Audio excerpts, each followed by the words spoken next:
សូមស្វាគមន៍មកកាន់ Update Today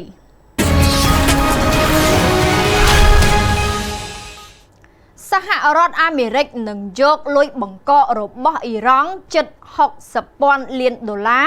សងដល់ការខូចខាតរបស់សម្ព័ន្ធមិត្តនៅក្នុងតំបន់ឈូងសមុទ្រសហរដ្ឋអាមេរិកនឹងយកលុយបង្កករបស់អ៊ីរ៉ង់ប្រមាណ$58,000 លានសងការខូចខាតដល់ប្រទេសសម្ព័ន្ធមិត្តយោធានៅក្នុងតំបន់ឈូងសមុទ្រអនុរដ្ឋមន្ត្រីការបរទេសអ៊ីរ៉ង់លោកកាសេម ហ្គារីបាបាឌី បាននិយាយនៅថ្ងៃអាទិត្យទី7 ខែមិថុនាឆ្នាំ2026ថារដ្ឋាភិបាលនៃបណ្ដាប្រទេសក្នុងតំបន់មិនស្ថិតក្នុងស្ថានភាពទាមទារសំណងទេដោយឆ្លើយតបទៅនឹងរបាយការណ៍របស់សហរដ្ឋអាមេរិកតាមរយៈបណ្ដាញ X ថាទ្រព្យសម្បត្តិរបស់អ៊ីរ៉ង់មិនមែនជាទ្រព្យសម្បត្តិរបស់ទីក្រុងវ៉ាស៊ីនតោនឬមូលនិធិទូទាត់សម្រាប់សម្ព័ន្ធមិត្តរបស់សហរដ្ឋអាមេរិកទេទីភ្នាក់ងារសារព័ត៌មាន Reuters បានរាយការណ៍កាលពីថ្ងៃសៅរ៍កន្លងទៅនេះថាសហរដ្ឋអាមេរិកនឹងយកទ្រព្យសម្បត្តិរបស់អ៊ីរ៉ង់សងដល់សម្ព័ន្ធមិត្តនៅតំបន់ឈូងសមុទ្រដើម្បីគាំទ្រដល់ការកសាងឡើងវិញនិងការជួសជុលសម្រាប់ការខូចខាតដែលបានបង្កឡើងដោយអ៊ីរ៉ង់ប្រពន្ធដដែលបាននិយាយថាសហរដ្ឋអាមេរិកក៏នឹងពិចារណាប្រើប្រាស់ទ្រព្យសម្បត្តិទាំងនោះដើម្បីគាំទ្រដល់ការជួសជុលសម្រាប់ការខូចខាតកន្លងមករបស់ខ្លួនផងដែរដោយបន្ថែមថារដ្ឋមន្ត្រីក្រសួងរដ្ឋាភិបាលសហរដ្ឋអាមេរិកលោក Scott Bessent បានដឹកនាំអ្នកជំនាញមួយក្រុមឲ្យវាយតម្លៃថ្លៃដើមនៃការខូចខាតដែលបានបង្កឡើងលើសម្ព័ន្ធមិត្តនៅតំបន់ឈូងសមុទ្រដោយអ៊ីរ៉ង់អំឡុងពេលសង្គ្រាមអ៊ីរ៉ង់បានបើកការវាយប្រហារដោយមីស៊ីលនិងយន្តហោះគ្មានមនុស្សបើកលើប្រទេសជាច្រើននៅតំបន់ឈូងសមុទ្រដោយនិយាយថាខ្លួនកំពុងកំណត់គោលដៅផលប្រយោជន៍របស់សហរដ្ឋអាមេរិកនិងអ៊ីស្រាអែលនៅក្នុងតំបន់ជាមួយគ្នានេះលោក Gary Babadi បាននិយាយថាការរឹបអូសការផ្ទេរឬការបែងចែកទ្រព្យសម្បត្តិរបស់អ៊ីរ៉ង់ដោយគ្មានការយល់ព្រមពីរដ្ឋាភិបាលអ៊ីរ៉ង់នឹងបង្កើតជាទង្វើខុសច្បាប់អន្តរជាតិជាថ្មីម្ដងទៀតលោកស៊ីជីនពីងនឹងធ្វើការជាមួយមេដឹកនាំកូរ៉េខាងជើងដើម្បីប្រយុទ្ធប្រឆាំងជាមួយជប៉ុននិងសហរដ្ឋអាមេរិកប្រធានាធិបតីចិនលោកស៊ីជីនពីងបាននិយាយថាគោលនយោបាយដ៏រឹងមាំរបស់ប្រទេសចិនក្នុងការធ្វើឲ្យប្រសើរឡើងនៅទំនាក់ទំនងជាមួយកូរ៉េខាងជើងហើយប្រទេសទាំងពីរនឹងធ្វើការរួមគ្នាដើម្បីប្រយុទ្ធប្រឆាំង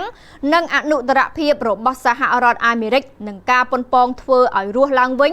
នៅរបបយោធានិយមរបស់ជប៉ុននេះបើយោងតាមមតិយោបល់របស់ប្រធានាធិបតីចិនលោកស៊ីជីនពីងដែលបានចុះផ្សាយនៅក្នុងកាសែតរដ្ឋកូរ៉េខាងជើងរ៉ូដុងស៊ីនមុននៅព្រឹកថ្ងៃច័ន្ទទី8 ខែមិថុនាឆ្នាំ2026នេះលោកស៊ីបាននិយាយនៅក្នុងការអធិប្បាយមួយថាប្រទេសជិតខាងទាំងពីរនឹងពង្រឹងការផ្លាស់ប្ដូរនៅគ្រប់វិស័យដើម្បីចាត់បញ្ចូលសន្ទុះដ៏រឹងមាំទៅក្នុងការអភិវឌ្ឍនៃទំនាក់ទំនងនិងការការពារសណ្ដាប់ធ្នាប់សកលដោយយុត្តិធម៌យើងត្រូវតែប្រឆាំងនឹងអនុត្តរភាពអំណាចផ្ដាច់ការប៉ុនប៉ងនិងការគប់គិតទាំងអស់ដើម្បីធ្វើឲ្យរបបយោធានិយមរស់ឡើងវិញដែលអាចបង្កគ្រោះថ្នាក់ដល់សន្តិសុខនិងស្ថិរភាពនៅក្នុងតំបន់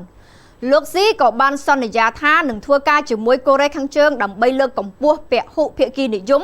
ដោយយុត្តិធម៌និងមានសណ្ដាប់ធ្នាប់និងសកលភាវូបនីយកម្មសេដ្ឋកិច្ចដែលនឹងផ្ដល់ផលប្រយោជន៍ដល់ពិភពលោកក្នុងការកសាងសហគមន៍នៃវាសនាមនុស្សលោកស៊ីត្រូវបានគេរំពឹងថានឹងទៅដល់កូរ៉េខាងជើងឆាប់ៗនេះសម្រាប់ដំណើរទស្សនកិច្ចរយៈពេល2ថ្ងៃដែលជាលើកដំបូងរបស់លោកក្នុងរយៈពេល7ឆ្នាំដើម្បីកិច្ចពិភាក្សាជាមួយមេដឹកនាំកូរ៉េខាងជើងគឺលោកគីមចុងអ៊ុនខណៈទីក្រុងប៉េកាំងព្យាយាមទាញទីក្រុងព្យុងយ៉ាងត្រឡប់ទៅក្នុងគន្លងរបស់ខ្លួនវិញដោយឈប់គំរាមសាកនុយក្លេអ៊ែរសូមរំលឹកថាកាលពីឆ្នាំមុនលោកស៊ីបានធ្វើជាម្ចាស់ផ្ទះទទួលលោកគីមនិងមេដឹកនាំដទៃទៀតក្នុងក្បួនដង្ហែយោធាដ៏ធំមួយនៅទីក្រុងប៉េកាំងជាកន្លែងដែលលោកស៊ីបានឈរជាមួយនឹងប្រធានាធិបតីរុស្ស៊ីលោក Vladimir Putin និស្សិតចិនជិត13លាននាក់នឹងឆ្លងកាត់ដំណើរការប្រឡងដ៏លំបាកបំផុត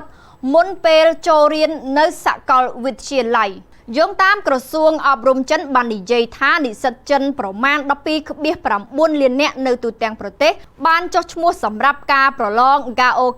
ក្នុងឆ្នាំនេះដែលជាកត្តាកំណត់តែមួយគត់ក្នុងការចូលរៀននៅសាកលវិទ្យាល័យនិស្សិតវ័យក្មេងដោយមានកាន់តែបិចនិងអត្តសញ្ញាណប័ណ្ណរបស់ពួកគេបានដើរចូលទៅក្នុងមណ្ឌលប្រឡងក្នុងទីក្រុងប៉េកាំងនៅថ្ងៃអាទិត្យទី 7 ខែមិថុនាឆ្នាំ 2026 ដោយមានឪពុកម្ដាយរងចាំមើលជោគវាសនារបស់កូនៗការប្រឡងដ៏តឹងរ៉ឹងបានចាប់ផ្ដើមនៅថ្ងៃអាទិត្យលើមុខវិជ្ជាជាច្រើនរួមមានភាសាចិនគណិតវិទ្យាភាសាអង់គ្លេសនិងវិទ្យាសាស្ត្រក៏ដូចជាមនុស្សសាស្ត្រដោយពិន្ទុសរុបនឹងចេញផ្សាយជាផ្លូវការនៅចុងខែមិថុនានេះអាជ្ញាធរអប់រំចិនមានការប្រុងប្រយ័ត្នខ្ពស់ជារៀងរាល់ឆ្នាំដោយបានព្យាយាមបង្ក្រាបការបន្លំប្រឡងដោយនៅឆ្នាំនេះអាជ្ញាធរបានប្រមានយ៉ាងច្បាស់ដល់សិស្សកុំឲ្យយកវ៉ែនតាឆ្លាតវៃឬនាឡិកាឆ្លាតវៃចូលទៅក្នុងមណ្ឌលប្រឡងដោយមានការឃ្លាំមើលតាមកាមេរ៉ាសុវត្ថិភាពទៀតផងសូមអរគុណសម្រាប់ការតាមដាន Update Today